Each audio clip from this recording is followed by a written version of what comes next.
வணக்கம் மாஸ்டர்ஸ்.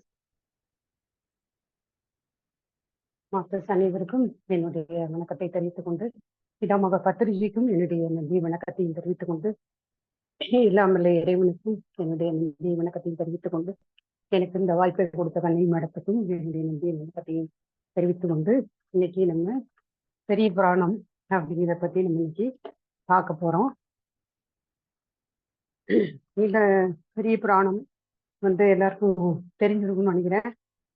சேக்கிழார் எழுதிய பெரிய புராணம் அப்படின்னு சொல்றோம். இதுல என்ன சொல்றாங்க அப்படின்னா, சான்றோர் பலர் வாழும் சால்புடையது தொண்டை நன்னாடு அப்படின்னு சொல்றாங்க. அதாவது சான்றோர் பலர் வாழும் சால்புடையது தொண்டை நன்னாடு. தொண்டை நாடை பத்தி அவங்க முதல்ல நமக்கு அதனுடைய சிறப்பை பத்தி சொல்றாங்க. பாலாறு சூழ பல்வளமும் பெருகி பெருமை மிக்கது இந்த தொண்டை நன்னாடு. அந்நாட்டில் 24 கோட்டங்கள் உண்டு அப்படின்னு சொல்றாங்க. அந்த நாட்டுல 24 கோட்டங்கள் இருக்குதா சொல்றாங்க. அவற்றுள் புலியூர் கோட்டத்தை சேர்ந்த குன்றை வள நாட்டில் விளங்குவது குன்றத்தூர் என்னும் நற்றவப்பதி அப்படின்னு சொல்றாங்க. அதாவது குன்றத்தூர் அப்படிங்கிற அந்த ஊர் தொண்டை அந்த நன்னாடு இருக்கு இல்லையா, அதுல உள்ள 24 கோட்டங்கள்ல ஒன்று அப்படின்னு சொல்றாங்க. அது என்ன, புலியூர் கோட்டம், அந்த கோட்டத்தை சேர்ந்த அந்த வளமிக்க நாடுதான் இந்த குன்றத்தூர் அப்படிங்கிற நற்றவப்பதி அப்படின்னு சொல்றாங்க. சோ அந்த ஊர்லதான் அவ்வூரில் சேக்கிழார் என்னும் திருமரபு சிறந்திருந்தது. சேக்கிழார் என்னும் திருமரபு அங்கதான் சிறந்து விளங்கியது அப்படின்னு சொல்றாங்க. எந்த ஊர் அப்படின்னா குன்றத்தூர். அது புலியூர் கோட்டத்தை சேர்ந்த குன்றை வள நாட்டில் விளங்கும் குன்றத்தூர் அப்படிங்கிற நற்றவப்பதி அப்படின்னு சொல்றாங்க. ஸோ அந்த ஊர்லதான் சேக்கிழார் திருமரபு சிறப்பா இருந்தது அப்படின்னு சொல்றாங்க. ஸோ சோழ மன்னன் முற்காலத்திலே தொண்டை மண்டலத்தில் குடியேற்றும் பொருட்டு தேர்ந்தெடுத்த 48,000 நற்குடிகளுள் கூடல் கிழான், குரிசை கிழான், வெண்குல பாக்கிலான் என்று கூறும் மரபினருடன் சேர்த்து எண்ணத்தக்கது இந்த சேக்கிழார் மரபு. அப்ப அந்த சோழ மன்னன் இருக்காரு இல்லையா, அவர் முன்னாடி உள்ள காலத்துல இந்த தொண்டை நாடை பத்தி தானே நம்ம பார்த்துட்டு இருக்கோம். அந்த தொண்டை மண்டலத்துல குடியேற்றும் பொருட்டு நிறைய அந்த கோட்டங்களை எல்லாம் அவங்க தேர்ந்தெடுக்கிறாங்க. அந்த தேர்ந்தெடுத்த 48,000 நற்குடிகளுள் சில குடிகளை பத்தி இங்க கொடுத்திருக்கு. கூடல் கிழான், குரிசை கிழான், வெண்குலப்பாக்கிலான் என்று கூறும் அந்த மரபினருடன் சேர்த்து எண்ணத்தக்கது இந்த சேக்கிழார் மரபு அப்படின்னு சொல்றாங்க.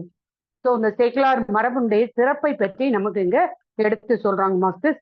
அப்போ இத்திருமரபிலே செந்தமிழ் நாடு உய்ய அருள்மொழி தேவர் அவதரித்தார். அப்ப அந்த சேக்கிழார் மரபுலதான் செந்தமிழ் நாடு உய்ய அருள்மொழி தேவர் அவதரித்தார். இப்ப சேக்கிழாருடைய அந்த பெயர் அருள்மொழி தேவர், அவருடைய பெயர் அதுதான். அப்ப சேக்கிழார் அப்படிங்கிறது அவருடைய குடி பெயரு. தாய் தந்தையர் இட்ட பெயர் அருள்மொழி தேவர் அப்படின்னு சொல்றாங்க. அப்ப அவர் பிறந்த அந்த மரபு சேக்கிழார் மரபு. அந்த சேக்கிழார் மரபுனுடைய சிறப்பை தான் நமக்கு முன்னக்கூட்டி சொல்லியிருக்காங்க. அதாவது இந்த சோழ மன்னன் முற்காலத்துல அந்த தொண்டை மண்டலத்துல அவர் நிறைய இந்த குடியேற்றும் பொருட்டு அந்த தேர்ந்தெடுத்த 48,000 நற்குடிகள்ல ஒன்று இந்த சேக்கிழார் மரபு. அந்த சேக்கிழார் மரபுலதான் இவர் அருள்மொழி தேவராகிய நம்முடைய சேக்கிழார் நம்ம அவதரிச்சிருக்கிறாரு அப்படின்னு சொல்றாங்க. சோ சேக்கிழார் என்பது அவருடைய குடிப்பெயர். தாய் தந்தையர் இட்ட பெயர் அருள்மொழி தேவர் அப்படின்னு சொல்றாங்க. சோ அருள்மொழி தேவர் அல்லது சேக்கிழார் ரெண்டு ஒண்ணுதான். அவருடைய தம்பி பாலராவாயர் அப்படின்னு சொல்றாங்க. அவங்களுடைய தம்பி பேரு பாலராவாயர். அப்ப இந்த சேக்கிழார் சுவாமிகள் அவதரிக்க தவம் செய்தது வேளாளர் குலம். நமக்கு நிறைய குலம் சொல்லுவாங்க இல்லையா, ஒவ்வொரு குலத்தை சேர்ந்தவங்க. இவங்க வேளாளர் குலத்துக்கு சிறப்பு கிடைச்சது இவங்களால. அல்லது இந்த சேக்கிழார் சுவாமிகள் அவதரிப்பது அப்படிங்கிறது இந்த வேளாளருக்கு குலத்திற்கு கிடைத்த ஒரு தவம் செய்து கிடைத்த ஒரு விஷயம் அப்படின்னு சொல்றாங்க. அக்குலத்தினுடைய பெருமை ஆறாலும் அளத்தற்கரியது. இப்ப வெள்ளாளர் குலம், வேளாளர் குலம் அப்படின்லாம் சொல்லுவாங்க இல்லையா, அந்த வேளாளர் குலத்துக்கு ஒரு தவம் செய்து கிடைச்ச ஒரு நன்மை தான் இந்த சேக்கிழார் சுவாமிகள் அவதரித்தது அப்படின்னு சொல்றாங்க. ஏன்னா சேக்கிழார் சுவாமிகள் அவதரிச்சது இந்த வேளாளர் குலத்துல. குலத்தினுடைய பெருமையை யாராலும் நம்ம அளத்தற்கு அரியது அப்படின்னு சொல்றாங்க. அப்ப அந்த வேளாளர் அப்படிங்கிற அந்த சொல்ல பிரிக்கும் போது அவங்க என்ன சொல்றாங்க, வேல் அப்படிங்கிறத பிரிக்காங்க. வேல் என்ற சொல் மண், விருப்பம் என்ற இரு பொருட்களை உடையது. அப்ப வேளாளர் அப்படிங்கிறத பிரிக்கும் போது வேல் அப்படின்னு சொல்றாங்க. அந்த இதை பிரிச்சோம்னா மண் அல்லது விருப்பம் அப்படின்னு ரெண்டு பொருள் அது உடையதாக சொல்றாங்க. வேளாளர் என்பது மண்ணை உழுது ஆள்பவர் என்றும் உலகில் உள்ள உயிர்களுக்கு உபகாரத்தை செய்பவர் என்றும் பொருள்படும். ஏன்னா அவங்க அவங்களுடைய விவசாயம் வேளாளருடைய தொழிலா இருந்திருக்கு. சோ இந்த வேளாளர் அப்படின்னாலே இந்த மண்ணை உழுது அவங்க ஆள்பவங்க. அப்ப அவங்க உழுது நிறைய நெல் இந்த மாதிரி எல்லாம் வரும் இல்லையா. அப்ப உலகத்துல உள்ள அந்த உயிர்களுக்கு எல்லாம் அவங்க ஒரு அன்னத்தை கொடுக்கக்கூடிய ஒரு விஷயம் செய்யறாங்க இல்லையா. உயிர்களுக்கு உபகாரத்தை செய்பவர் என்றும் இங்கு பொருள்படுவதாக இந்த வேளாளரை பிரிச்சு நமக்கு பொருள் சொல்றாங்க. ஓகேங்களா மசஸ்? அப்போ இந்த 6 சமயங்களுக்கும் தலைவியாகிய உமையம்மையார் காஞ்சியம்பதியில் வழிபட்ட போது சிவபெருமான் தந்து அருளிய இரு நாளி நெல்லை அம்பிகை தமது மக்களாகிய வேளாண் மரபினருக்கு தந்தனர் அப்படின்னு சொல்றாங்க. அப்ப இந்த வேளாளர் அப்படின்னாலே அவங்க இந்த விவசாயம் பார்க்கக்கூடியவங்க. அதுக்கு ஒரு விஷயம் என்ன சொல்றாங்க, காஞ்சியம்பதியில, அதாவது 6 சமயங்கள் நமக்கு தெரியும் இல்லையா, சைவம், வைணவம், கௌமாரம் அப்படின்னு 6 சமயங்கள் இருக்கு இல்லையா. இந்த 6 சமயங்களுக்கும் தலைவியாகிய உமையம்மையார் அந்த காஞ்சியம்பதியில வழிபட்ட போது சிவபெருமான் தந்தருடைய இரு நாளி நெல்லை அம்பிகை தமது மக்களாகிய இந்த வேளாண் மரபினருக்கு கொடுத்ததாக இங்க ஐதீகமா சொல்லப்படுது. அவர்கள் அதனை பெற்று உலகமே வயலாகவும் கடல் ஏரியாகவும் வருணன் கம்பு கட்டியாகவும் பலராமன் கலப்பையாகவும் இயமனிடம் உள்ள கிடாவும் ஈசனிடம் உள்ள விடையும் உழவு மாடுகளாகவும் ஆண்டுதோறும் விதையை தப்பாமல் அளந்து தருபவர் கச்சியம்பதி காம பீடத்தில் எழுந்தருளி உள்ள அறம் வளர்த்த அம்மையாராகவும் இருக்க பெற்று எறும்பு முதல் இமையவர் வரை உலகில் உள்ள உயிர்கள் அனைத்தும் உணவு பெற்று உய்ய உழவு புரிந்து உதவுவர் அப்படின்னு சொல்றாங்க. அதாவது இப்ப வேளாளர் அப்படின்னாலே அவங்க விவசாயம் பண்றவங்க. அதுக்கு இந்த ஒரு ஐதீகம் என்ன சொல்றாங்க அப்படின்னா, அந்த காஞ்சியம்பதியில வழிபட்ட போது சிவபெருமான அந்த 6 சமயங்களுக்கும் தலைவியாக உமையம்மையார் வழிபடும் போது சிவபெருமான் 2 நாளி நெல்லை உமையம்மையாருக்கு கொடுத்திருக்காங்க. அந்த அம்பிகை என்ன செஞ்சாங்க, தன்னுடைய மக்களாகிய வேளாண் மரபினருக்கு அந்த விதைகளை கொடுத்ததாகவும் அவங்க அதை பெற்று கொண்டு இங்க உலகம் முழுவதுமே நல்ல விவசாயம் பண்ணி எல்லா உயிர்களுக்குமே ஒரு நல்ல சாப்பாடு, ஒரு உபகாரம் செய்வதாகவும் என்னுடைய பொருளாக இங்க சொல்லியிருக்காங்க. சரி, இப்ப இந்த பழையனூர் நீலி, அப்ப இது வேளாளருடைய சிறப்பு அப்படிங்கிறதுக்காக இதை சொல்ல வராங்க. அப்புறம் பழையனூர் நீலி செய்த வஞ்சனையால் அவளுடைய கணவன் உயிரிழக்க அங்கனம் அவன் மாய்ந்ததற்கு காரணம் தாமாக இருந்ததால் வேளாள மன்ற தலைவர்கள் 70 பேரும் தீக்குழி வீழ்ந்து உயிர் துறந்து திருவாலங்காட்டு தேவன் திருவடி சேர்ந்து வாய்மையை காத்தனர். இப்ப வேளாளர் குலத்தை பத்தி முதல்ல என்ன சொன்னாங்க அப்படின்னா, அந்த வேளாளர் மரபே ஒரு சிறப்பு மிக்க ஒரு தவம் செய்த ஒரு மரபுன்னு சொல்றாங்க. ஏன்னா வேளாளர் இதுலதான் அவர் அருள்மொழி தேவர் அவதரிச்சிருக்காரு அப்படின்னு சொன்னாங்க. அடுத்தது அவங்க விவசாயம் பண்ணி இந்த உயிர்கள் அனைவருக்குமே உபகாரத்தை செய்யக்கூடியவரா இருக்கிறாங்க அப்படின்னு சொன்னாங்க. இப்ப 3வது ஒரு சிறப்பு என்ன சொல்றாங்க அப்படின்னா, இந்த பழையனூர் நீலி அப்படிங்கிற அவங்க செஞ்ச ஒரு வஞ்சனையினால அவங்களுடைய கணவன் இறந்துட்டாங்க. நீலி அப்படிங்கிறவங்களுடைய கணவர் இறந்துட்டாங்க. அதுக்கு காரணமா இந்த வேளாள மன்றத்தினுடைய தலைவர்கள் இருந்ததாக சொல்லப்படுது. அப்ப பழையனூர் நீலி செய்த அந்த நீலி செய்த ஒரு வஞ்சனையினாலதான் அவருடைய கணவன் இறந்திருக்காரு. ஆனா அங்கனா அவர் இறந்ததுக்கு காரணமாக அந்த வேளாள மன்ற தலைவர்கள் 70 பேரும் இருந்ததுனால அவங்க என்ன பண்ணிட்டாங்க அப்படின்னா, தீக்குடி வீழ்ந்து அவங்க உயிர் துறந்து திருவாலங்காட்டு தேவன் திருவடி சேர்ந்து வாய்மையை காத்தனர் அப்படின்னு சொல்றாங்க. சோ அவங்க மேல ஒரு பழிபாவம் இல்லையா, அதனால அவங்க அதுக்கு காரணமா இருந்தான்னு சொன்னதுனால இந்த வேளாள் மன்ற தலைவர்கள் 70 பேரும் தீக்குழி பூண்டு இறந்து கடைசியில திருவாலங்காட்டு தேவனுடைய திருவடியை அவங்க சேர்த்து வாய்மையை காத்தனர் சொல்லி வேளாளர் மரபினருடைய சிறப்புக்காக இதையும் சொல்லியிருக்காங்க. என்ன வாய்மையை காக்கக்கூடியவங்க அப்படிங்கிறதையும் நமக்கு எடுத்து சொல்றாங்க.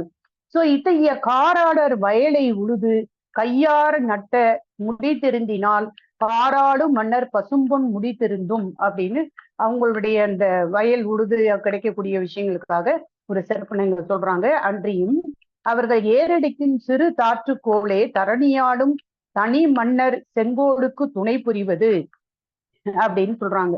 சோ இதெல்லாமே வந்து வேளாளருடைய ஒரு சிறப்புக்காக சில விஷயங்களை நமக்கு இங்க ஷேர் பண்ணியிருக்காங்க. அடுத்து என்ன சொல்றாங்க அப்படின்னா, 60 தனி நாயன்மாருள் 13 பேரு வேளாளர் ஆவர் அப்படின்னு சொல்றாங்க. இப்ப நாயன்மார்கள் 63 நாயன்மார்கள் நம்ம சொல்லுவோம் இல்லையா, அதுல வந்து தனி நாயன்மார்களுக்குள்ள 13 பேர் வந்து வேளாளரா இருக்கிறாங்க அப்படின்னு சொல்றாங்க. ஆதலினால் சீராடும் பேராடும் உயர்ந்த காராளரது சிறப்பை ஆறாடும் அளக்கற்பாடதென்று அப்படின்னு. சோ சேரும் பேரும் உள்ள இந்த உயர்ந்த இந்த வேளாளர் அப்படிங்கிற அந்த மரபு அப்படிங்கிறது ரொம்ப சிறப்பானது அப்படின்னு வேளாளர் மரபை பத்தியும் சொல்லியிருக்காங்க. அதே மாதிரி வேளாளர் அந்த ஒரு அந்த குலம் அல்லது அந்த மரபே வந்து ஒரு தவம் செய்ததா அந்த சேக்கிழார் சுவாமிகள் கிடைச்சதே இந்த வேளாளர் அந்த குலம் வந்து தவம் செய்து கிடைச்ச ஒரு சிறப்புக்குரியது அப்படின்னு அவங்க சொல்றாங்க. ஏன்னா சேக்கிழார் சுவாமிகள் அவதரிக்க தவம் செய்தது வேளாளர் குலம் அப்படின்னு சொல்றாங்க இல்லையா. ஸோ அந்த வேளாளர் குலத்தை பத்தி நமக்கு இங்க சொல்லியிருக்காங்க. 63 நாயன்மார்கள 13 பேர் வேளாளர், அதையும் சொல்றாங்க. இனி என்ன சொல்றாங்க அப்படின்னா, அக்காலத்து சோழ வள நாட்டை இனிது அரசு புரிந்து வந்தவர் அனபாய சோழர். அப்ப அந்த காலத்துல சோழ நாட்டை வந்து யாரு அரசு புரிந்து வந்திருக்காங்க அப்படின்னா அனபாய சோழர். அம்மன்னர் பிரான் அன்பும் அறனும் வாய்மையும் தூய்மையும் வீரமும் தீரமும் உடையவர் அப்படின்னு சொல்றாங்க. ஸோ அந்த மன்னர் வந்து ரொம்ப அருமையா வந்து ஆட்சி புரிந்துட்டு வராரு. ரொம்ப அன்பும் அறனும் வாய்மையும் தூய்மையும் வீரமும் தீரமும் உடையவரா இருக்கிறாரு. அம்மன்னரிடம் அருள்மொழி தேவருடைய தந்தையார் அமைச்சராக இருந்தார். அப்ப இந்த அனபாய சோழர் இருக்கார் இல்லையா, அவருடைய அவையில அவருக்கு அமைச்சராக நம்முடைய சேக்கிழார் பெருமான் அல்லது அருள்மொழி தேவருடைய தந்தையார் அமைச்சராக இருக்கிறாங்க. சோழர் அமைச்சரை ஒரு சமயம் கடலினும் பெரியது எது, உலகினும் பெரியது எது, மலையினும் பெரியது எது என்ற 3 வினாக்களை வினாவினார் அப்படின்னு சொல்றாங்க. இந்த அனபாய சோழர் அருள்மொழி தேவர் இருக்கார் இல்லையா, அவருடைய தகப்பன் அப்பா வந்து அமைச்சரா இருக்காங்க இல்லையா, அவங்ககிட்ட இந்த 3 கேள்விகளுக்கு விடைய கேட்கிறாங்க. அத கடலினும் பெரியது எது, உலகினும் பெரியது எது, மலையினும் பெரியது எது அப்படிங்கிற 3 வினாக்களை இந்த அருள்மொழி தேவருடைய அப்பாட்ட அரசர் வந்து கேட்கிறாரு, அனபாய சோழர் வந்து கேட்கிறாரு. அப்ப 3 வினாக்களை வினானோன்னு அமைச்சர் தமது இல்லம் அடைந்து விடை அறியாராய் வாட்டமுற்று இருந்தார். இவங்க அருள்மொழி தேவர் அல்லது சேக்கிழார் பெருமானுடைய அப்பாவுக்கு இதுக்கு விடை தெரியல. சோ வீட்டுல போய் இருந்து ரொம்ப வாட்டமா கவலையா அவர் உட்கார்ந்துருக்காரு. என்னடா 3 கொஸ்டின் இப்படி கேட்டிருக்காங்களே, இதுக்கு என்ன ஆன்சர்ன்னு தெரியலையே அப்படின்னு சொல்லிட்டு கலை பயின்று வந்த நமது அருள்மொழி தேவர் குறிப்பறிந்து தந்தையாரது தாழ்மலர் தொழுது தந்தையே ஏன் திருமுகம் சோர்ந்துள்ளது என்று வினாவினார். இப்ப அந்த காலத்துல தகப்பன் அப்படின்னா அவ்வளவு மரியாதை இல்லையா. அவங்க என்ன சொல்றாங்க அப்படின்னா, கலை பயின்று வந்த நமது அருள்மொழி தேவர் குறிப்பறிந்து அப்பா மோகம் வாடி இருக்க அப்படிங்கிறத அவர் குறிப்பால அறிந்து தந்தையாரது தாழ்மலர் தொழுது தந்தையே ஏன் திருமுகம் சோர்ந்துள்ளது அப்படின்னு அருள்மொழி தேவர் அவங்க அப்பாட்ட கேட்கிறாரு. அப்ப அவர் என்ன சொல்றாங்க அப்படின்னு, அவர் அரசன் வினவிய அந்த வினாக்களை கூறி அதற்கு விடையறியாது வருந்துவதாக கூறினார். அப்ப அவங்க அப்பா இந்த 3 கொஸ்டின் இந்த மாதிரி அரசர் சோழர் வந்து கேட்கிறாரு, எனக்கு வந்து அதுக்கு பதில் தெரியல, அதான் நான் அப்படி கவலையா இருக்கேன் அப்படின்னு அவங்க அப்பா சொல்றாங்க. அது கேட்ட அடிகள் புன்முறுவல் பூத்து ஏடும் எழுத்தாணியும் எடுத்து திருவள்ளுவரது திருக்குறளிலிருந்தே கீழ்வரும் 3 பாக்களை எழுதி தந்தையாரிடம் தந்தார். அப்ப உடனே என்ன பண்ணிட்டாரு, நம்முடைய அருள்மொழி தேவர் வந்து திருவள்ளுவருடைய திருக்குறள்ல இருந்தே 3 அந்த குறளை எடுத்து தந்தையார்கிட்ட கொடுக்குறாங்க. அப்ப அந்த குறளை பத்தி இங்க கொடுத்துருக்காங்க, அதை மட்டும் நான் ரீட் பண்றேன்.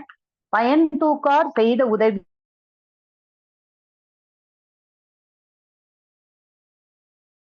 செய்த நன்றி சிறிதனினும் ஞானத்தின் மானப்பெரிது அப்படிங்கிற 2வது குறளும், நிலையில் திரியா தடங்கியான் தோற்றம் மலையினும் மானப்பெரிது அப்படிங்கிற அந்த 3 திருக்குறளையும் எடுத்து அவங்க அப்பாட்ட சொல்லி நீங்க அரசத்தை இதை போய் சொல்லுங்க அப்படின்னு சொல்லி அவங்க கொடுக்குறாங்க.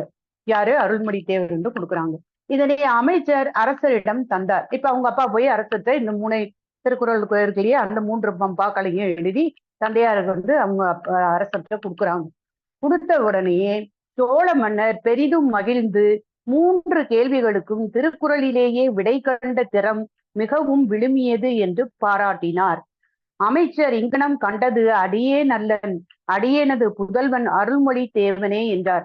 அப்ப இதை பார்த்தோன்னா சோழ மன்னர் அந்த இதை வாங்கிட்டு ரொம்ப சந்தோஷப்பட்டு, பரவாயில்லையே 3க்கும் நல்ல விட திருக்குறள்லயே இருக்க, நீங்க தந்துட்டீங்கன்னு சொல்லி பாராட்டும் போது, இந்த பாராட்டு எனக்குரியது இல்லை, என்னுடைய மகன் புதல்வன் அருள்மொழி தேவன் தான் இது கொடுத்தாரு எழுதி அப்படின்னு அவங்க அப்பா வந்து சொல்றாங்க. அது கேட்ட அனபாய மன்னர் அதிசயித்து அத்தகைய அரும் புதல்வரை காண விரும்பி அறிவுடை ஒருவனை அரசனும் விரும்பும் என்றபடி எல்லா வகையான விருதுகளும் அனுப்பி அருள்மொழி தேவரை அரசவைக்கு அழைத்து அவரை மிகவும் உபசரித்து முதல் மந்திரி பதவியை நல்கினார். அப்ப இதெல்லாம் கேட்டோன்னே சரிப்பா புதல்வனை நான் இப்பயே காணணும் அப்படின்னு சொல்லி அவரை வரவழைச்சி அவருக்கு நிறைய விருதுகள் எல்லாமே கொடுத்து அவரை வந்து முதல் மந்திரி பதவியும் அவருக்கு கொடுத்துட்டாங்க.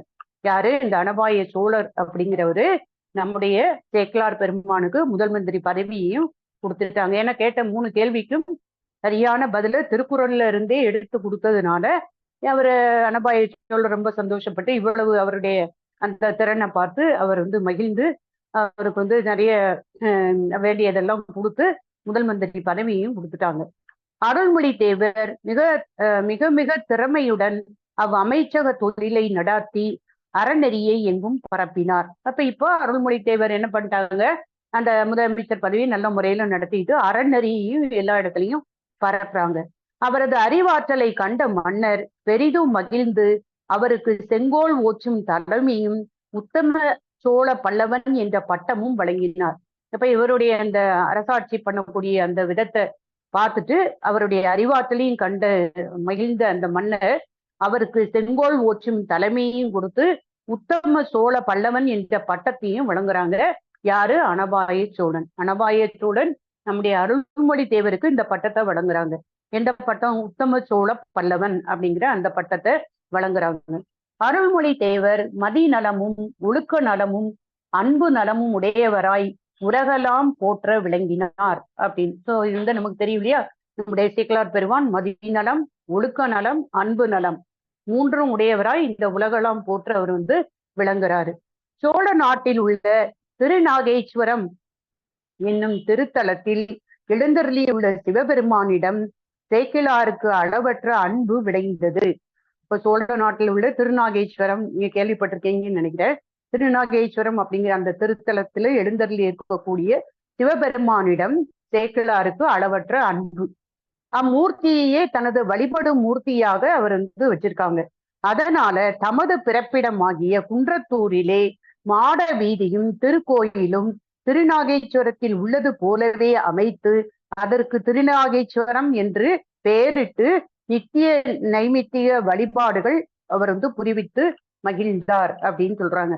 ஸோ நம்முடைய சேக்கிழார் பெருமானுக்கு திருநாகேஸ்வரம் அப்படிங்கிற திருத்தலத்தில் எழுந்தருளி உள்ள சிவபெருமானிடம் ரொம்ப அவருக்கு அளவற்ற ஒரு அன்பு. அதனால அவர் பிறந்த ஊரு குன்றத்தூர் நம்ம பார்த்தோம் இல்லையா, அந்த குன்றத்தூரிலே அவர் வந்து ஒரு கோயிலை கட்டி அங்க உள்ள மூர்த்திக்கும் வந்து திருநாகேஸ்வரத்துல இருக்கிற மாதிரியே இங்கேயும் வந்து இந்த மூர்த்தியை அமைத்து நித்திய நெய்மித்திகள் வழிபாடு எல்லாமே செய்துட்டு வாராரு. யாரு? சேக்கிழார் பெருமான். இவ்வாறு சேக்கிழார் இமசேது பரியந்தம் நன்னறி நிறுவி வரும் காலத்தில் காம சுவை நிரம்பிய சிந்தாமணி என்னும் நூலை சைவ சமயிகளும் அதன் தமிழின் இனிமை கருதி கற்று தமது பொன்னே போன்ற அந்த வானாளை வீணாளாக கழிப்பாராயினர். அது இந்த மாதிரி நல்ல முறையில இவரு சேக்கிழார் வந்து அரசாட்சி புரிஞ்சிட்டு வாராரு. வரும்போது என்ன அப்படின்னு பார்க்கும்போது காம சுவை நிரம்பிய அந்த சிந்தாமணி அப்படிங்கிற அந்த நூல் இருக்கு இல்லையா, அதை வந்து சைவ சமயிகள் எல்லாருமே அந்த தமிழினுடைய இனிமை கருதி எல்லாருமே அந்த இதை வாசிக்கிறாங்க, படிக்கிறாங்க. அந்த நூலை படிச்சு தங்களுடைய அந்த பொன்னான நாளை வீணாக்குறோம்னு சொல்றோம்ல, அதை சொல்றாங்க. பொன்னே போன்ற வானாளை வீணாளாக கழிப்பாராயினர்கள் அப்படின்னு சொல்றாங்க. சோ இது எப்படி இருக்கு அப்படின்னா, இது நெற்குத்தி உண்ணாது உமிக்குத்தி கை வருந்துவது போலவும் அப்படின்னு சொல்றாங்க. நெற்குத்தி உண்ணாது உமிக்குத்தி கை வருந்துவது போலும், கறவை பசு நிற்க மலட்டு பசுவை கறந்து உளம் தளர்வது போலும், பூஞ்சோலை வழி இருக்க குடியில் விழுந்து சேற்றில் சிக்கி தவிப்பது போலும். இதெல்லாம் ஓமையா சொல்றாங்க. ஏன்னா நல்லது இருக்கும்போது கெட்டதை போய் செய்யறாங்க இல்லையா. இந்த ஏதாவது காமச்சுவை நிரம்பிய ஒரு சிந்தாமணிங்கிற அந்த நூல், அந்த மெய் நூலை படிக்காம இந்த மாதிரியான காம சுவையுடைய நூலை வந்து சைவ சமயங்கள் எல்லாமே இந்த நேரத்துல படிக்கிறாங்க. அதை வந்து நம்முடைய சேக்கிலார் பெருமான் சொல்றாரு, இந்த மாதிரி வானாலே வீணாலாவே எல்லாருமே கழிக்க ஆரம்பிச்சிட்டாங்க அப்படின்னு சொல்லி அதுக்குமே இங்க வந்து இதெல்லாம் சொல்றாங்க. கறவை பசு நிற்க மலட்டு பசுவை கறந்து உளம் தளர்வது போல, பூஞ்சோலை வழி இருக்க குழியில் வீழ்ந்து சேற்றில் சிக்கி தவிப்பது போலும், கரும்பு இருக்க இரும்பை மென்று பல்லுடைத்துக் கொள்வது போலும், விளக்கிருக்க மின்மினியை நாடுவது போலும் ஆகும்னு ஓமே சொல். நல்லா இருக்கும்போது கெட்டதை போய் அவங்க வந்து வாசிச்சு வீணாகிட்டு இருக்காங்க நாட்களை அப்படிங்கிறதுக்கு அவங்க சொல்றாங்க. ஓகேங்களா. அப்போ இந்த சேக்கிலார் வந்து இமசெய்து பரியந்தம் நன்னறி நிரூபி, அவர் வந்து அற முறையில அவர் வந்து நல்ல முறையில ஆட்சி பண்ணிட்டு வாராரு அப்படின்னு நம்ம பார்த்தோம் அந்த இடத்துல. அப்படி இருக்கும்போது இந்த விஷயமும் நடக்குது. காமச்சுவை நிரம்பிய சிந்தாமணிங்கிற நூலை சைவ சமயங்கள் எல்லாருமே படிச்சுட்டு இருக்காங்க. அரசரும் படிக்காரு, அந்த அனவாய சோழரும் படிக்கிறாரு, அது பின்னாடி வரும். சோ அந்த மாதிரி எல்லாருமே படிக்கும் போது இவர் சொல்றாங்க, அந்த மாதிரி நன்னாலெல்லாம் அவங்க வந்து வீணா கழிச்சிட்டு இருக்காங்க அப்படின்னு சொல்லி சேக்கிலார் வந்து அதை பத்தி சொல்றாங்க. சோ அனவாயு மன்னரும் அந்த சீவக சிந்தாமணியை மெய்நூல் என்று எண்ணி பாராட்டி கேட்பாராயினர். அதே மெய்நூல் நினைச்சு அவரும் வந்து இன்ட்ரெஸ்டா கேட்டுட்டு இருக்காரு சீவக சிந்தாமணியை. அதனை அறிந்து சேக்கிலார் வருந்தினார். மந்திரிக்கு அழகு வரும் பொருள் உரைத்தல் என்றபடி அமைச்சராகிய அவருக்கு மேல் வரும் தன்மை தெரிந்தது. அப்ப வந்து ஒரு அமைச்சரா இருக்கும்போது, ஒரு மந்திரியா இருக்கும்போது அதுக்கு அவங்க வந்து வரும் பொருள் உரைத்தல், இனி என்ன நடக்க போகுதுன்னு அவங்க சொல்லணும் இல்லையா. அது மாதிரி இவர் என்ன சொல்றாருன்னா, இப்ப அமைச்சரும் இந்த மாதிரி சிவ சிந்தாமணியை படிச்சுட்டு இருக்கனால அவருக்கு வரக்கூடிய என்ன விஷயங்கள் நடக்கும் இதை படிக்கிறனாலங்கிறது இவருக்கு தெரியுது. சோ இவரு வருந்துறாரு, வருந்திட்டு ஒரு விஷயத்தை கேட்கிறாரு. இப்ப ஏன்னா அந்த அரசனை திருத்துவது அப்படிங்கிறது அமைச்சனது கடமை. அதனால இவங்க என்ன சொல்றாங்க அப்படின்னா, அரசன் தீவழி செல்வானாயின் உலகமும் அவ்வழி செல்லும் அப்படின்னு சேக்கிலாருக்கு தெரியுது. ஏன்னா அரசன் சரியா இருந்தாதான் குடிமக்கள் சரியா இருப்பாங்க. சோ அரசன் தீவழி செல்வானாயின் உலகமும் அவ்வழி செல்லும், அரசன் எவ்வழி அவ்வழி குடிகள் அப்படின்னு சொல்றாங்க. சோ கூன் பாண்டியன் சமண சமயம் புகுந்ததனால் பாண்டி நாடும் இச்சமன் இருளால் மூடப்பட்டது ஆதலின் அரசனை திருத்தி நல்வழிப்படுத்த சேக்கிலார் பெருமான் எண்ணினார் அப்படின்னு சொல்றாங்க. சோ இது எப்படியாவது இந்த அரசனை திருத்தணும். சிவ சிந்தாமணியே படிச்சுட்டு இருக்காங்க, சைவ சமயங்கள் அனைவருமே படிச்சுட்டு இருக்காங்க. அப்ப இதை மாத்தணும். ஏன்னா இப்படி படிச்சுட்டு இருந்தேன்னா நாடு என்ன ஆகும், அதனால குடிமக்கள் என்ன ஆவாங்க, இது எல்லாமே சேக்கிலார் பெருமானுக்கு தெரிஞ்சதுனால எல்லாருமே திருத்தணும், அதை நல்வழிப்படுத்தணும்னு அவர் நினைக்கிறாரு. சரி, இப்ப சேக்கிலார் மன்னரை பார்த்து சந்தித்து, அரசரேரே, நீர் தெய்வ நலமிக்க சைவ சமயாய் இருந்தும் இருமைக்கும் நன்மை செய்யாத அவ கதையை கேட்டு போது கழிக்கின்றீர் அப்படின்னு சொல்றாங்க. அதாவது நீ சைவ சமயமாய் நீங்க இருந்தும் இருமைக்கும் இம்மைக்கும் மறுமைக்குமே நன்மை செய்யாத இந்த அவ கதையை போய் நீங்க கேட்டுக்கிட்டு காலத்தை கழிக்கிறீங்க அப்படின்னு அரசர்கிட்ட போய் சேக்கிலார் சொல்றாரு. இம்மை மறுமை வீடு என்னும் உண்மைக்கும் நன்மை பயக்கும் சிவகதையை கேட்டு உயிருக்கு உறுதி தேடுவாய் என்றார் அவரு. அப்ப அவர் என்ன சொல்றாரு, சேக்கிலார் பெருமான் வந்து அரசர்கிட்ட சொல்றாரு, இம்மை வந்து மும்மைக்கும், இம்மை மறுமை வீடு முக்தி, இந்த மூணுக்குமே வந்து நன்மை பெறக்கூடிய சிவகதையை கேட்டு இந்த உயிருக்கு நீங்க உறுதியை தேடணும் அப்படின்னு சொல்லி சொல்றாங்க அரசர்கிட்ட போய். மன்னர், ஐயா, இது அவகதை ஆயின் சிவகதை யாது? அப்பதான் அவருக்கே தெரியுது இது அவகதைன்னே அவருக்கு தெரியுது. சோ அந்த உடனே இந்த அரசர் கேட்காரு, சரி இது அவகதைன்னா அப்ப சிவகதை எது சொல்லுங்க அப்படின்னு கேட்கிறாரு. நம்முடைய சேக்கிலார் பெருமான்கிட்ட கேட்கிறாரு, ஐயா, இது அவகதை ஆயின் சிவகதை யாது? அதன் அருமையும் பெருமையும் யாவை? அதனை கூறியவர் யார்? கேட்டவர் யாவர்? உய்வு பெற உரைத்திடுவீர் என்று கேட்டார். சேக்கிலார்கிட்ட கேட்கிறாரு அரசர் இதெல்லாம். சேக்கிலார் என்ன சொல்றாரு, வேண்டரே, திருவாரூரிலே கருமூலம் அகற்றும் திருமூலநாதராம் சிவபெருமான் அடியெடுத்து கொடுத்த சமய குரவர் நால்வருள் ஒருவராகிய சுந்தரமூர்த்தி நாயனார் 11 பாக்களால் திருத்தொண்ட தொகை பாடி அருளினார் அப்படின்னு நம்முடைய சேக்கிலார் பெருமான் எடுத்து சொல்றாரு. எங்க அப்படின்னா, திருவாரூரிலே கருமூலம் அகற்றும் திருமூலநாதராம் அந்த சிவபெருமான் அடியெடுத்து கொடுக்க சமய குரவர்கள் 4 பேர் தெரியும் இல்லையா, அதுல ஒருத்தர் சுந்தரமூர்த்தி நாயனார். அவர் வந்து 11 பாக்கள் கொண்ட இந்த திருத்தொண்ட தொகையை வந்து அவர் பாடி அருளியிருக்காங்க. அத்திருத்தொண்ட தொகைக்கு திருநாரையூரிலே நம்பியாண்டார் நம்பி பொல்லா பிள்ளையார் பொருள் கூற அப்பிள்ளையார்பால் இளமையிலேயே வேத ஆகமங்களை கேட்டிருந்த அந்த நம்பியாண்டார் நம்பி வகையாக ஓர் அந்தாதி பாடி அருளினார் அப்படின்னு இந்த ரெண்டு விஷயத்தையும் அந்த சோழர்கிட்ட சொல்றாங்க. அந்த அனபாய சோழர் இருக்காருல்ல, அவர்கிட்ட வந்து சொல்றாங்க. என்ன விஷயத்த சொல்றாங்க? முதல்ல திருவாரூர்ல உள்ள திருமூலநாதன் சிவபெருமான் அடியெடுத்து கொடுக்க சுந்தரமூர்த்தி நாயனார் 11 பாக்களால் எழுதிய அந்த திருத்தொண்ட தொகையை வந்து அவர் பாடியிருக்காருன்னு ஒரு இதை சொல்றாங்க. இன்னொன்னு திருத்தொண்ட தொகைக்கு வந்து திருநாரையுரையில அந்த நம்பியாண்டார் நம்பி அவர் என்ன பொல்லா பிள்ளையார் பொருள் கூற அவங்க வந்து எழுதிய அந்த அந்தாதி அவர் வந்து பாடியிருக்காரு அப்படிங்கிற ரெண்டு விஷயத்தையும் சோழர்கிட்ட சொல்றாங்க நம்முடைய சேக்கிலார். அந்த நம்பியாண்டார் நம்பி அந்தாதியை அந்த திருமுறை கண்ட அந்த ராஜராஜ அபயகுலசேகர சோழ மன்னரும் சிவாலய தேவர் முதலியோரும் எடுத்து இனிது பாராட்டினார்கள் என்றார். அப்ப இந்த நம்பியாண்டார் நம்பி எழுதின இந்த அந்தாதி இருக்கு இல்லையா, இதை பார்த்து ராஜராஜ அபயகுலசேகர அந்த சோழ மன்னரும் அந்த சிவாலய தேவர் முதலியோரும் இதை பார்த்து பாராட்டியிருக்காங்க அப்படிங்கிற விஷயத்த சோழ மன்னர்கிட்ட நம்முடைய சேக்கிலார் பெருமான் சொல்றாங்க. இதை கேட்டவுடன் மன்னன் வந்து ரொம்ப மகிழ்ச்சி அடைந்து அதனை ஓதி அருளும் அப்படின்னு சேக்கிலார்ட்ட சொல்றாங்க. சேக்கிலார் அடிகள் திருத்தொண்ட தொகையையும் நம்பியாண்டார் நம்பி அந்தாதி ஆகிய வகையையும் கூறி விரித்து பொருள் கூறி அருளினார். அப்ப அவரு என்ன செய்யறாரு, ராஜா ரொம்ப சந்தோஷப்பட்டு அப்படியா திருத்தொண்டர் தொகையும் அந்த அந்தாதியும் இருக்கா, அதை பத்தி எனக்கு விரிவா சொல்லுங்க அப்படின்னு சொன்னோன்னே இவர் விரித்து நல்ல பொருள் எல்லாம் இருந்து எடுத்து சொல்றாரு. வளவர்கோன் கேட்டு உள்ள முருகி சிவபெருமானது திருவருள் திறத்தையும் திருத்தொண்டர்களின் அன்பின் திறத்தையும் எண்ணி எண்ணி இதயம் மகிழ்ந்து சேக்கிலாரை நோக்கி இப்புண்ணிய மெய் வரலாறுகளை விரித்து உலகமெல்லாம் உணர்ந்து தெளிந்து உய்ய பெருங்காவியமாக பாடி தருவீர் என்று பொன்னும் மணியும் தந்தார் அப்படின்னு சொல்றாங்க. அப்ப இந்த மாதிரி விஷயங்கள் இந்த ரெண்டு இதையுமே திருத்தொண்டர் தொகையையும் அந்த அந்தாதியும் சொன்ன உடனேயே ராஜா ரொம்ப அந்த அரசர் வந்து ரொம்ப மகிழ்ச்சி அடைந்து என்ன சொல்றாங்க, இவ்வளவு இருக்கா அப்படின்னு சொல்லி அதை கேட்டுட்டு அதுல சிவபெருமானுடைய திருவருள் திறத்தையும் அந்த திருத்தொண்டர்களுடைய அன்பினுடைய திறத்தையும் அதுல எண்ணி எண்ணி அவர் மகிழ்றாரு. அதை கேட்டு அவர் மகிழ்றாரு அரசர்.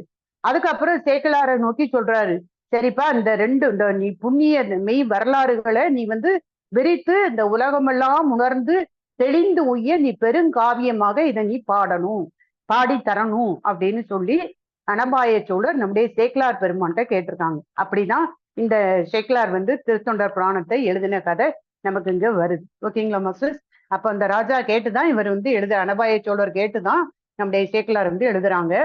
சோ அறம் செய்தற்காகவும் இப்ப வந்து பொண்ணுமணி எல்லாமே கொடுத்தாங்க இல்லையா நம்முடைய சேக்கிலார் பெருமானுக்கு, அவரும் வாங்கிக்கிட்டாரு. ஏன்னா வந்து அந்த காலத்துல யார் என்ன கொடுத்தாலும் வாங்குவாங்க, ஏன்னா அதை கொண்டு மற்றவங்களுக்கு அறம் செய்யலாம் அப்படிங்கிறதுக்காக அவங்க வந்து வாங்கினாங்க. அறம் செய்வதற்காகவும் அச்செல்வத்தை அருள்மொழி தேவர் பெற்றுக்கொண்டு மன்னர் பெருமான் பால் விடை பெற்று கொண்டு தில்லையம்பதியை அடைந்தார். சிதம்பரத்துக்கு போயிட்டார், தில்லையம்பதிக்கு வந்துட்டார்.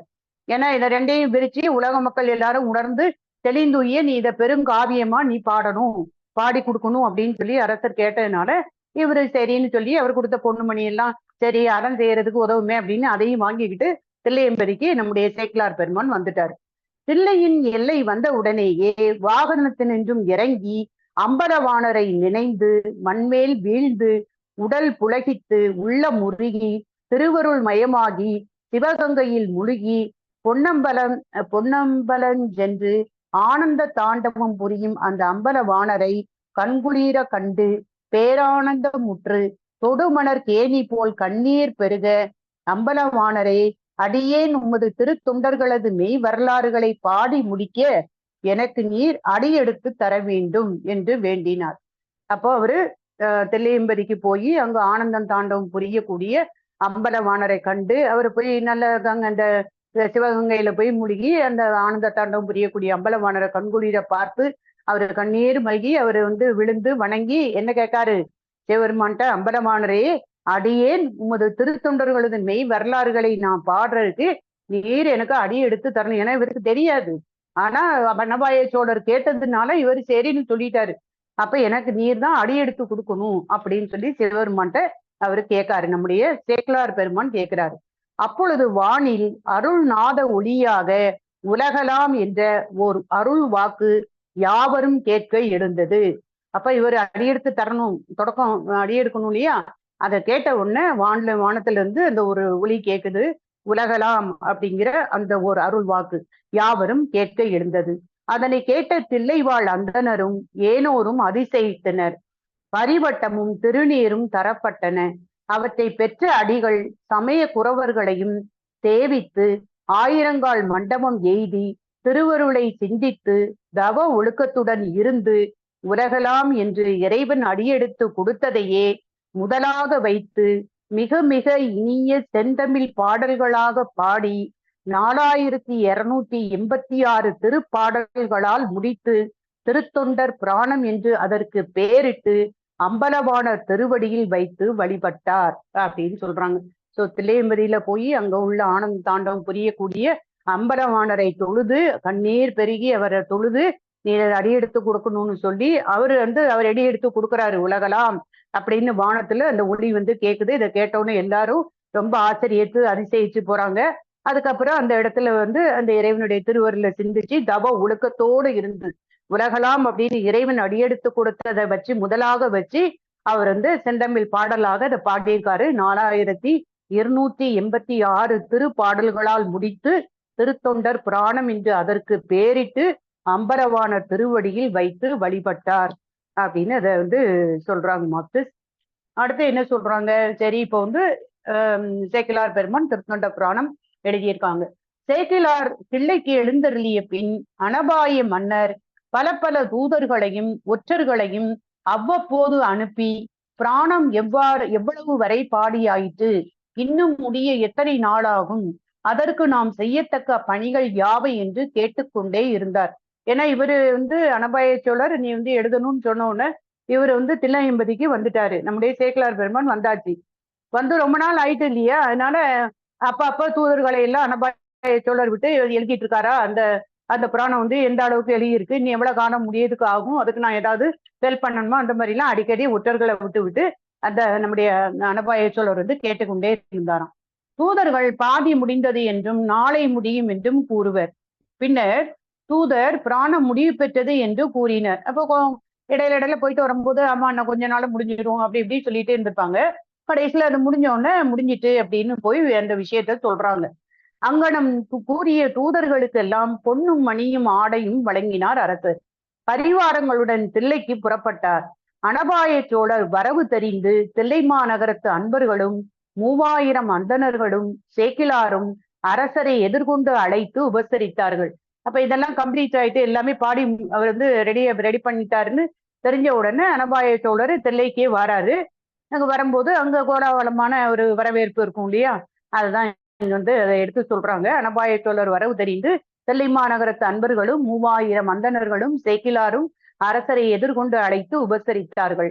மன்னர் பெருமான் தனது மந்திரியாகிய சேக்கிழாருடைய சிவநல உருவையும் தவநல திருவையும் கண்டு அவரது அடி மலர் மேல் வீழ்ந்து வணங்கினார். ஒரு அரசர் ஒரு முதல் மந்திரனுடைய பாதங்கள்ல விழுந்து வணங்குறாரு. ஏன்னா சேக்கிழார் பெருமானுடைய சிவநல உருவையும் தவநல திருவையும் கண்டு அவரது அடிமலர் மேல் வீழ்ந்து வணங்கினார் அப்படின்னு சொல்றாங்க. சோ கனக சபையில் எல்லோருமாக சென்று சேவித்தார்கள். சோழனே உலகலாம் என்று நாமே அடியெடுத்து கொடுக்க நம் அன்பன் சேக்கிழான் திருத்தொண்டர்களது இனிய வரலாறுகளை வெறித்து பிராணன் பாடினான். அது மீண்டும் ஒரு அசரீதி கேக்குது. இவங்க எல்லாருமே இந்த கனக சபையில சேர்ந்து இருக்காங்க. அப்ப சோழன்ட்ட அந்த ஒரு அசரீதி சவுண்டு கேக்குது.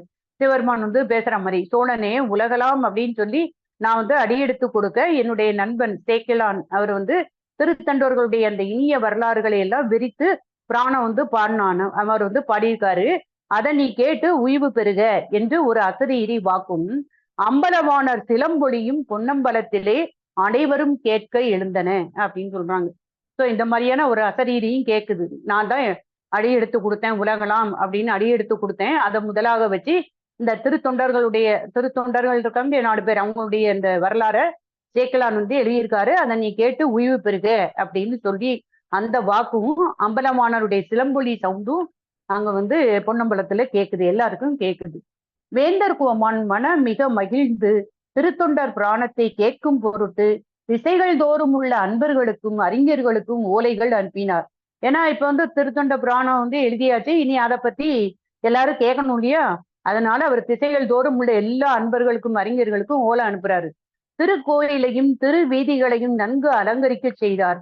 உலகில் எல்லா பக்கங்களிலிருந்தும் வடமொழி தென்மொழி வல்ல புலவர் பெருமக்களும் சிற்றரசர்களும் அடியார்களும் பிறரும் வந்து சிதம்பரத்தில் குழுமினார்கள். சிதம்பரத்துல வச்சுதான் அது நடந்திருக்கு. எல்லாரும் குழுமி, அது வடமொழி தென்மொழி வல்ல புலவர் பெருமக்கள், சிற்றரசர்கள், அடியார்கள், அப்புறம் அங்க மற்ற நாடுகள்ல உள்ள அன்பர்கள், அறிஞர்கள் எல்லாருமே கூடியிருக்காங்க. எதுக்காக? இந்த திருத்தொண்ட புராணத்தை கேட்கறதுக்காக எல்லாருக்கும் வந்து அழைப்பு கொடுத்து வரவழைச்சிருக்காங்க. சோ கனக சபைக்கு முன் கோமயத்தால் மெழுகி தூப தீபம் கொடுத்து அருகால் பீடம் இட்டு அதன் மேல் பசும் பட்டு விரித்து நறுமலர் தூவி அதன் மேல் திருத்தொண்ட புராணத்தை எழுந்தருள புரிந்தனர் அப்படின்னு சொல்றாங்க. சோ அது வந்து கனக சபைக்கு முன்னாடி கோமயத்தால மெழுகி தீப தூபம் எல்லாம் காட்டி அந்த அருகால் பீடம் விட்டு அதன் மேல பசும் பட்டு விரிச்சு அதுக்கு அந்த பூவெல்லாம் தூவி அதுக்கு மேலதான் இந்த திருத்தொண்ட புராணத்தை எழுந்தருள புரியுறாங்க. மன்னர் பெருமான் அருண்மொழி தேவரை அடிபணிந்து, தேவரீரே திருத்தொண்ட புராணத்தை வாசித்து பொருள் அருளி செய்வீர் என்று வேண்டினார். இப்ப பாட்டெல்லாம் எழுதியாச்சு. இப்ப எல்லாரும் இருக்காங்க. இப்ப அனபாய சோழர் வந்து சொல்றாரு, நம்முடைய தேவரீரே அப்படின்னு சொல்லி சேக்கிலார் பெருமான்ட்ட, நீங்க திருத்தொண்ட புராணத்தை வாசி நீங்க பொருள் சொல்லணும், பொருள் அருளி செய்வீர் அப்படின்னு வேண்டுறாங்க. சேக்கிலார் பெருமான் அப்பேரவையின் நடுவே அமர்ந்து அம்பலவாணர் ஆனந்த தாண்டவம் புரிந்த நாளும் அந்த திருஞான சம்பந்தர் திரு அவதாரம் புரிந்த நாளும் திருவாய் மலர்ந்து அழுது திருஞான பாலை பருகிய அந்த நாளும் திருவாதிரை நாளாகும் அப்படின்னு சொல்றாங்க. ஸோ என்னைக்கு அது நடந்திருக்கு அப்படின்னா திருவாதிரை நாள் அன்னைக்குதான் இந்த இதை பத்தி நீங்க திருத்தொண்ட புராணத்தை வாசி அருள் புரிய சொல்றாங்க இல்லையா, அன்னைக்கு வந்து அது திருவாதிரை நாளா இருந்திருக்கு. அந்த திருவாதிரையுடைய சிறப்பை சொல்றாங்க. அம்பலவாணர் ஆனந்த தாண்டவம் புரிந்த நாள் அந்த திருவாதிரை நட்சத்திரம்.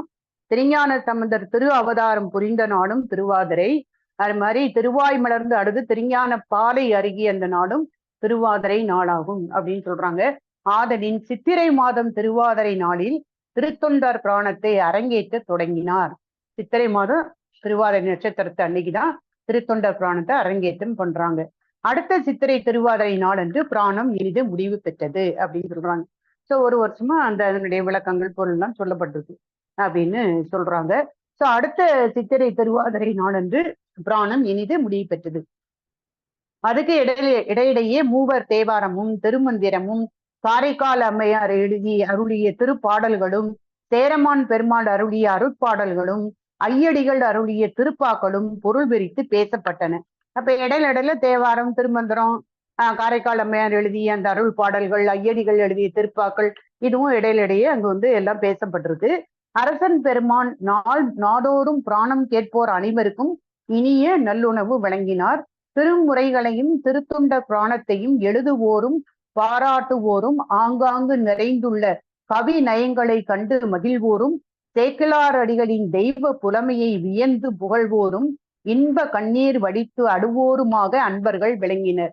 ஸோ நம்ம சேக்கிலார் பெருமான் அவர் எழுதிய திருத்தொண்ட புராணத்தை அவர் வந்து விரித்து பொருள் சொல்லும் போது அவருடைய அந்த புலமை கவி நயம் இதெல்லாம் பார்த்து எல்லாருக்குமே ஒரு ஆனந்த கண்ணீர் மாதிரி அவங்களுக்கு எல்லாருக்குமே ஒரு இன்ப கண்ணீர் அவங்க வடித்து அழுவோருமாகத்தான் எல்லா அன்பர்களும் இருந்தாங்க அப்படின்னு சொல்றாங்க.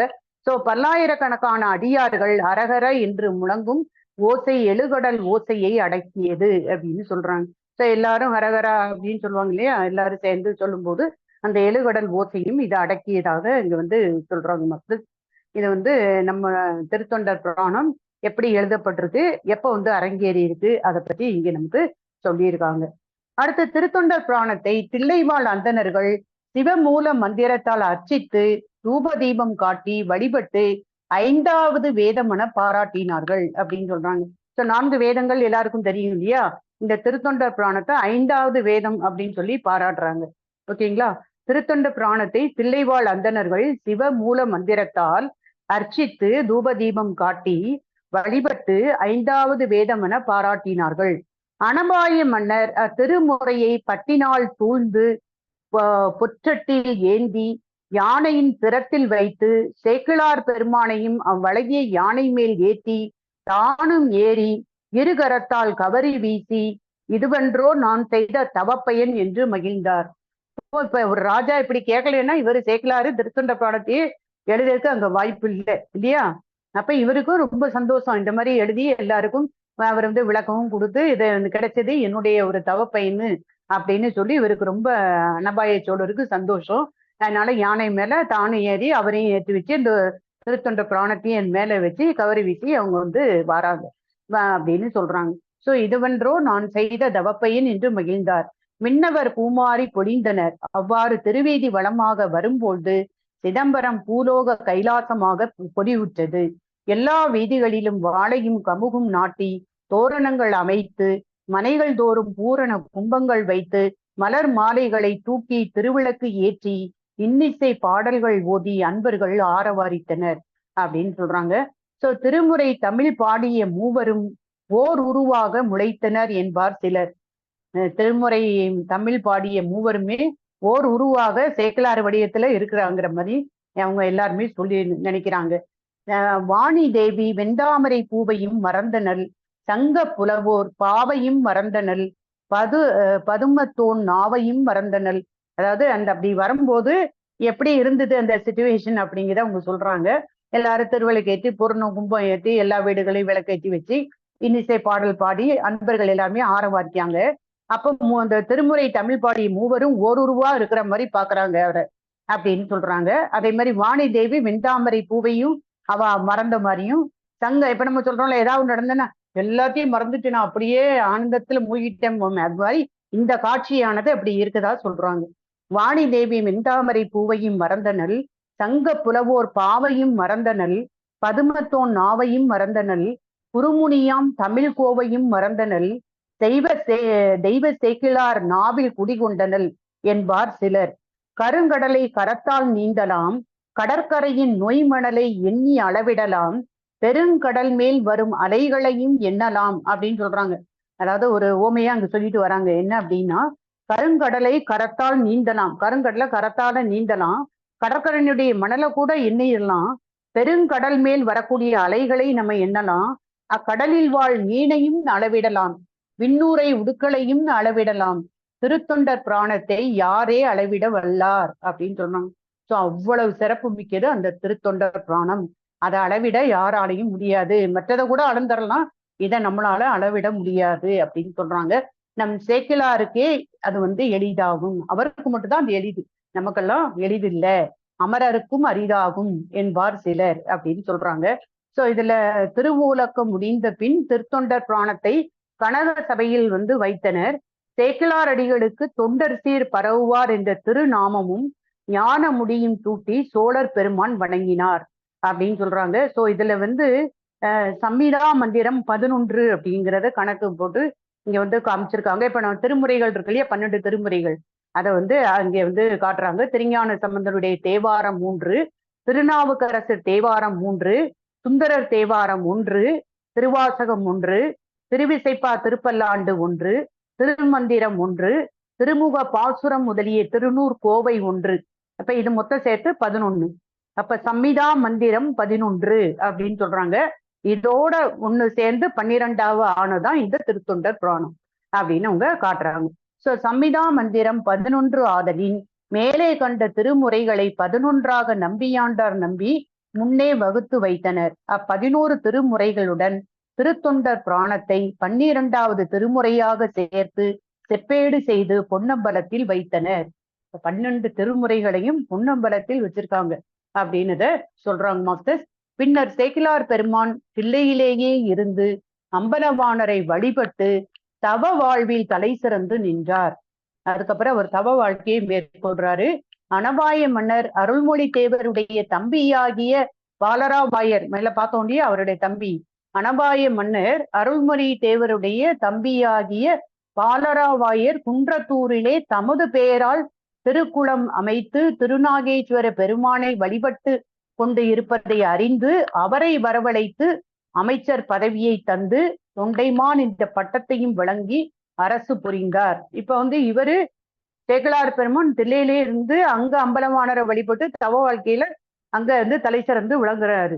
அதனால இப்ப அனபாய மன்னர் நம்முடைய அருள்மொழி தேவர் அல்லது நம்முடைய சேக்கிழார் பெருமானுடைய தம்பி பாலரா வாயரை அழைத்து, ஏன்னா அவர் வந்து குன்றத்தூர்ல மேலே நம்ம பார்த்தோம், நம்முடைய சேக்கிழார் பெருமான் வந்து திருநாகேஸ்வரர்ல அந்த சிவபெருமானையே இங்கேயும் வந்து கோவில் கட்டி அவர் அதை அங்க மாதிரியே இங்க பூஜைகள்லாம் பண்ணிட்டு இருக்காருன்னு சொன்னோம் இல்லையா. அது வந்து இவருக்கு தெரிய வருது அனபாய மன்னருக்கு. அதனால பாலரா வாயரை அழைத்து அவருக்கு அமைச்சர் பதவியை கொடுத்து தொண்டைமான் அப்படிங்கிற பட்டத்தையும் கொடுத்து அரசு புரிந்தார். சேக்கிழார் பெருமான் உலகலாம் உய்ய அழகிலா புகழுடைய அடியவர் பெருமையை விளக்கி அம்பலமான திருவடி நீழலில் சேர்ந்தார் அப்படின்னு சொல்லி இதை முடிக்கிறாங்க மாஸ்டர். சோ சேக்கிழார் பெருமான் உலகலாம் உய்ய இந்த அழகிலா புகழுடைய அடியவர் பெருமையெல்லாம் நமக்கு கொடுத்துட்டு கடைசியில அம்பலமான திருவடி நிழலில் அவர் வந்து சேர்ந்தார் அப்படின்னு சொல்லி இன்னைக்கு வந்து சேக்கிழார் பற்றியும் அவரோட நூல், அவர் வந்து எப்படி திருத்தொண்ட புராணத்தை எழுதினாரு, இதுக்கு காரணமா இருந்தது யாரு, இதை பற்றிலாம் ஜஸ்ட் ஒரு இன்ட்ரடக்ஷன் மாதிரி இங்க கொடுத்துருக்காங்க மாஸ்டர்ஸ். எஸ் மாஸ்டர்ஸ், இவ்வளவு நேரம் பொறுமையா கேட்ட உங்க எல்லோருக்கும் என்னுடைய நன்றியும் வணக்கத்தையும் தெரிவித்துக் கொள்கிறேன். நன்றி.